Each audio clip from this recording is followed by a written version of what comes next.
Hello everyone, welcome back to our YouTube channel. NEET all India quota కౌన్సిలింగ్కి సంబంధించి round 1 యొక్క final allotment రిజల్ట్స్ని అయితే release చేశారు. నిన్న మనకు వచ్చింది ప్రొవిజనల్ అలాట్మెంట్ లిస్ట్ అనమాట. ఈరోజు అయితే ఫైనల్ అలాట్మెంట్ లిస్ట్ వచ్చింది. సో దీంట్లో మీ ర్యాంక్ అనేది ఉందా లేదా, ఉంటే ఎక్కడ ఉంది అని అయితే మీరు చెక్ చేసుకోవచ్చు. సో ఇకపోతే ఈ సంవత్సరం ఎంసీసీ వాళ్ళు కొత్తగా ఎంసీసీ పోర్టల్లో డాక్యుమెంట్స్ని అప్లోడ్ చేయాలి అని చెప్పారు కదా. సో దీనికి సంబంధించింది, అదేవిధంగా ఎవరికైతే సీట్ అలాట్మెంట్ అయిందో వాళ్ళు అలాట్మెంట్ లెటర్ని ఎప్పుడు డౌన్లోడ్ చేసుకోవచ్చు, అదేవిధంగా స్లైడింగ్ అవ్వాలి అంటే ఈ రౌండ్ 1లో రిపోర్టింగ్ అవ్వాలా లేదా, ఒకవేళ రిపోర్టింగ్ అయితే మనం ఏదైనా విల్లింగ్నెస్ని ఇవ్వాలా లేదా అనే దాంతో పాటుగా రిపోర్టింగ్ అయ్యే టైంలో ఎటువంటి డాక్యుమెంట్స్ అనేది అవసరం ఉంటుంది, ఏ డాక్యుమెంట్స్ని సబ్మిట్ చేయాల్సి ఉంటుంది అన్న కంప్లీట్ డీటెయిల్స్ అయితే ఈ వీడియోలో ఎక్స్ప్లెయిన్ చేస్తాను. అలాగే మనకి రిపోర్టింగ్ అవ్వడానికి చివరి డేట్ ఏంటో అనేది కూడా ఈ వీడియోలో అయితే చెప్తాను. వీడియోని ఎక్కడా స్కిప్ చేయకుండా ఎండ్ వరకు చూడండి. సో ఈరోజు అఫీషియల్ ఎంసీసీ వెబ్సైట్లో మనకి ఫైనల్ అలాట్మెంట్ రిజల్ట్స్తో పాటుగా మరొక నోటీస్ని కూడా రిలీజ్ చేశారు. ఇక్కడ చూడొచ్చు, డేట్ అనేది 30/7/2023. సో ఈ నోటీస్లో మెన్షన్ చేసిన మొదటి పాయింట్ వచ్చేసి అలాట్మెంట్ లెటర్స్ ఏవైతే ఉన్నాయో, అంటే ఇప్పుడు ఎవరికైతే సీట్ అలాట్మెంట్ అయిన స్టూడెంట్స్ ఉంటారు కదా, సో వాళ్ళైతే ఖచ్చితంగా అలాట్మెంట్ ఆర్డర్ని డౌన్లోడ్ చేసుకోవాల్సి ఉంటుంది అఫీషియల్ వెబ్సైట్లో. సో ఈ యొక్క అలాట్మెంట్ ఆర్డర్ అనేది ఈ రోజు అంటే 30 జూలై 2023 సాయంత్రం 7 గంటల నుంచి అయితే డౌన్లోడ్ చేసుకోవడానికి అవైలబుల్గా ఉంటుందన్నమాట. సో ఎవరికైతే సీట్ అలాట్మెంట్ అయిందో వాళ్ళందరూ కూడాను ఈరోజు సాయంత్రం 7 గంటల నుంచి మీ యొక్క అలాట్మెంట్ ఆర్డర్ని అయితే డౌన్లోడ్ చేసి పెట్టుకోండి. అండ్ అదేవిధంగా రిపోర్టింగ్ అనేది ఈ అలాట్మెంట్ ఆర్డర్ని డౌన్లోడ్ చేసుకున్న తర్వాత రేపటి నుండి అంటే జూలై 31 10 AM నుండి రిపోర్టింగ్ అయితే అవ్వాల్సి ఉంటుంది మీరు. ఇక ఈ రిపోర్టింగ్ అవ్వడానికి లాస్ట్ డేట్ వచ్చేసి 4th ఆగస్ట్ అనమాట. సో ఎవరైతే సీట్ అలాట్మెంట్ అయ్యి కాలేజ్లో రిపోర్టింగ్ అవ్వాలి అని అనుకుంటారో మీరైతే ఈ యొక్క అఫీషియల్ వెబ్సైట్లో ఈరోజు సాయంత్రం నుండి ఎనబుల్ అయ్యి అలాట్మెంట్ ఆర్డర్ని డౌన్లోడ్ చేసుకొని దాని తర్వాత ఆగస్టు 4లోగా మీ యొక్క ఒరిజినల్ డాక్యుమెంట్స్ని తీసుకొని వెళ్ళి కాలేజ్లో అయితే రిపోర్టింగ్ అవ్వాల్సి ఉంటుంది. ఇక మీకు ఒక డౌట్ వచ్చి ఉంటుంది, సో నాకు ఇప్పుడు కాలేజ్లో సీట్ వచ్చింది, నేను ఖచ్చితంగా వెళ్ళి జాయిన్ అవ్వాలా లేదా, ఒకవేళ జాయిన్ అయితే స్లైడింగ్ ఆప్షన్ ఉంటుందా లేదా, ఒకవేళ జాయిన్ అవ్వకపోతే నాకు ఏదైనా ప్రాబ్లం అవుతుందా అని అయితే మీకు డౌట్ వచ్చే ఉంటుంది. సో ఇక్కడ ఫస్ట్ రౌండ్లో మనకి మీకు సీట్ వచ్చి జాయిన్ అవ్వాలి అని అనుకుంటే జాయిన్ అవ్వచ్చు, జాయిన్ అవ్వద్దు అని అనుకుంటే జాయిన్ అవ్వకుండా కూడా ఉండొచ్చు. ఒకవేళ జాయిన్ అయిన తర్వాత నెక్స్ట్ రౌండ్కి స్లైడింగ్ అవ్వాలి అని అనుకుంటే అవ్వచ్చు.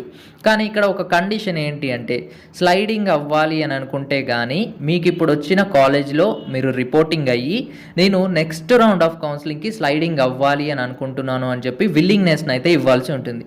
సో ఇదైతే మెయిన్గా గుర్తుపెట్టుకోండి. ఎవరైతే నెక్స్ట్ రౌండ్ ఆఫ్ కౌన్సిలింగ్లో స్లైడింగ్ కానీ అప్గ్రేడేషన్ కానీ అవ్వాలి అని అనుకుంటారో ఇప్పుడు అలాట్ అయిన కాలేజ్కి ఫిజికల్లీ రిపోర్ట్ అయ్యి అక్కడ మీరు విల్లింగ్నెస్ని అయితే ఇవ్వాలి, నెక్స్ట్ రౌండ్కి నేను స్లైడింగ్ అవుతాను అని చెప్పి. ఒకవేళ మీరు రిపోర్టింగ్ అవ్వను, నేను నెక్స్ట్ రౌండ్లో ఫ్రెష్గా పార్టిసిపేట్ చేస్తాను అంటే అలా అయినా పార్టిసిపేట్ అవ్వచ్చు.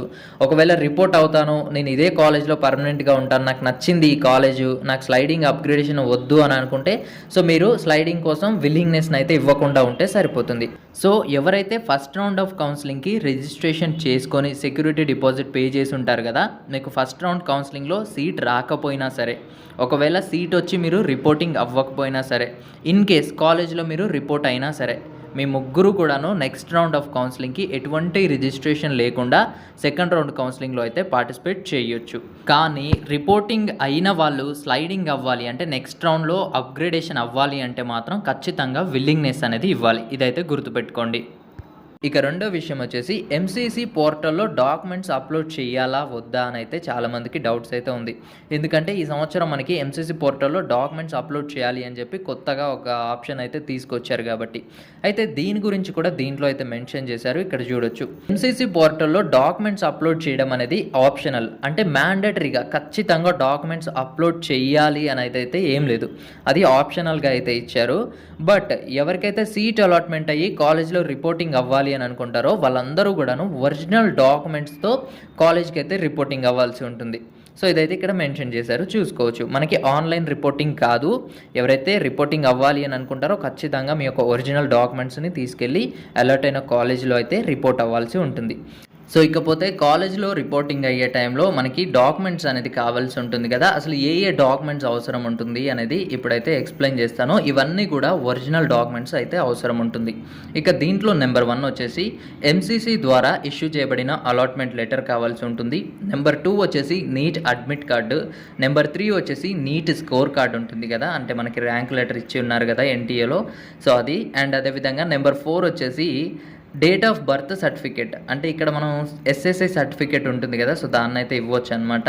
అండ్ నెంబర్ 5 వచ్చేసి క్లాస్ 10th సర్టిఫికేట్. నెంబర్ 6 వచ్చేసి క్లాస్ 10+2 సర్టిఫికేట్ అవసరం ఉంటుంది.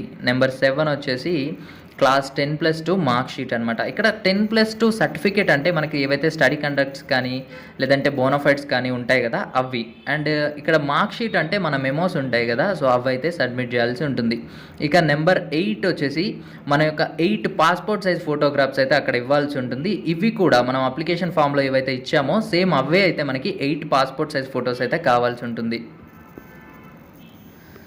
సో నెంబర్ 9 వచ్చేసి మన యొక్క ఆధార్ కార్డ్ కానీ పాన్ కార్డ్ కానీ డ్రైవింగ్ లైసెన్స్ కానీ పాస్పోర్ట్ కానీ ఇవేవైనా కానీ మనకు ఐడెంటిటీ ప్రూఫ్గా మనం అక్కడైతే సబ్మిట్ చేయాల్సి ఉంటుంది. ఇక నెంబర్ 10 వచ్చేసి ఎవరైతే ఎన్ఆర్ఐ స్టూడెంట్స్ ఉంటారో ఎన్ఆర్ఐ క్యాండిడేట్స్ ఉంటారు కదా వాళ్ళైతే స్పాన్సర్ యొక్క పాస్పోర్ట్ కాపీని, అదేవిధంగా స్పాన్సర్షిప్ యొక్క అఫిడవిట్ని, అదేవిధంగా రిలేషన్షిప్ ఆఫ్ అఫిడవిట్ని ఇవి కూడా సబ్మిట్ చేయాల్సి ఉంటుంది.